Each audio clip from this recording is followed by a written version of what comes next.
এই মুহূর্তে আমি অবস্থান করছি চট্টগ্রাম উপজেলার 188 নং মধ্য আলীগাঁও সরকারি প্রাথমিক বিদ্যালয়।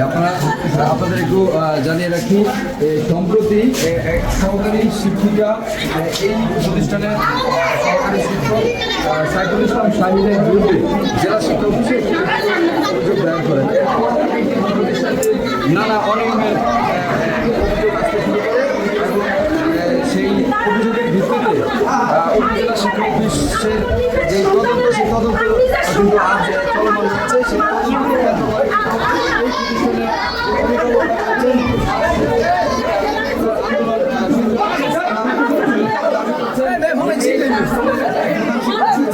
তার বিরুদ্ধে কিন্তু একাধিক সরকারি যে শিক্ষক আছেন তাদের বিরুদ্ধে কিন্তু আমরা একটু সরাসরি কথা বলার চেষ্টা করবো। এখানে যে অভিভাবকরা রয়েছেন তাদের সঙ্গে কথা বলার চেষ্টা করবো। এই স্কুল অনেক ভালো চলছিল এর আগে। গত 2 বছর হয়েছে প্রধান শিক্ষক মনিরুজ্জামান আসছে। প্রধান শিক্ষক আসার পরে থেকে এই স্কুলে কোনো ক্লাস হয় না, বাচ্চারা আসে আর চলে যায়। এখন এই স্কুলে মনে হয় 30 জন বাচ্চাও নাই, আগে 150 বাচ্চা ছিল। একটু ভালো ক্লাস করলে সায়েন্সের ক্লাস করে দেখে ওই হেড স্যার আরো মানে এর বিরুদ্ধে থাকে, সব সময় ওর বিরুদ্ধে থাকবো। যদি উনি ডাক দেয় যে স্যার ক্লাস করেন না, বাস লাইব্রেরিতে বসে মোবাইল টিপেন, ম্যাডামেরা বসে মোবাইল টিপে, স্যারে বলে যে এটা আমার বিষয়, আমি সহকারীদেরকে কি জিজ্ঞাসা করবো? আমরা এরকম প্রধান শিক্ষক চাই না। আমরা আমাদের স্কুল যার দ্বারা চলবো তাদেরকে 4টা বাচ্চা স্কুলে রাখা উনি তালাবদ্ধ করে স্কুল থেকে চলে যায়। স্থানীয় লোকজন জড়ো হয় এবং তাদেরকে ফোন করে এবং তালা ভাইকে উদ্ধার করে। তখন থেকে স্কুল প্রধান শিক্ষক তাকে সরানোর জন্য একটা অভিযোগ করে তারা সবাই। এই হেডমাস্টার এই 2 বছর আছে এই স্কুলে। এই 2 বছর স্কুলে আসার পরে লেখাপড়ার তো কোনো গুরুত্বই নেই। মানে ওরা ওগুলোর নিয়েই ব্যস্ত, ফোন নিয়ে ব্যস্ত, বিভিন্ন নিয়ে ব্যস্ত, কোনো লেখাপড়া নাই।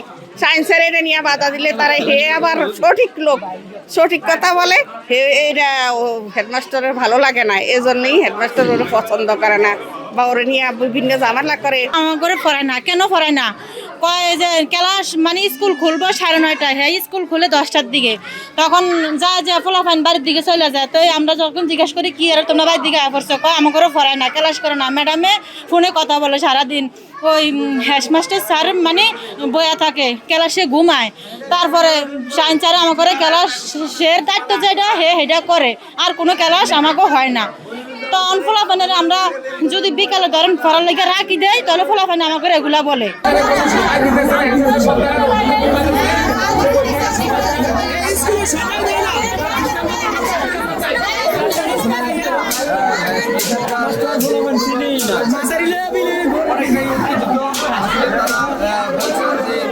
এখানে যে প্রধান শিক্ষক রয়েছে তার বিরুদ্ধে কিন্তু তারা একাধিক